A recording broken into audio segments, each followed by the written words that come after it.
Bar question. Rashid asked Renee to lend him 50,000 pesos, payable in 6 months and, as payment for the loan, Rashid issued a post-dated check for the said amount plus the agreed interest. Rashid assured Renee that the account would have sufficient funds on maturity date. On that date, Renee presented the check to the drawee bank for payment, but it was dishonored for the reason that it was drawn against insufficient funds, DAIF. Renee sent Rashid a timely notice of dishonor of the check and demanded the latter to make good the same within 5 days from notice. After the lapse of the 5-day notice, Renee redeposited the check with the drawee bank, but it was again dishonored for the same reason, DAIF.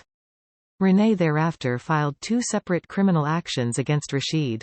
1. Estafa under Article 315, 2, d, of the RPC, as amended by RA No. 4885, estafa committed by postdating a check, or issuing a check in payment of an obligation without sufficient funds in the bank, and 2. Violation of BP 22 or the bouncing checks law.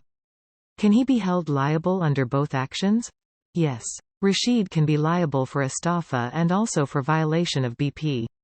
Belong 22. While the 2 criminal actions of estafa under Article 315, 2, d, of the RPC and violation of Batas Pambansa Belong 22 may refer to identical acts committed by Rashid, the prosecution thereof cannot be limited to one offense.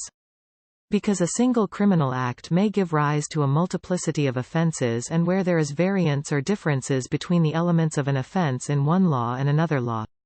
As in this case, there will be no double jeopardy, because what the rule on double jeopardy prohibits refers to identity of elements in the 2 offenses.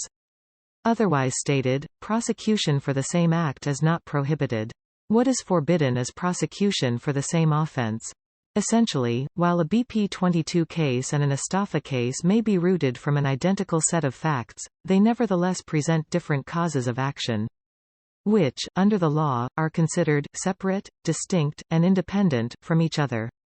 Both cases, therefore, can proceed to their final adjudication both as to their criminal and civil aspects. Created using Powtoon.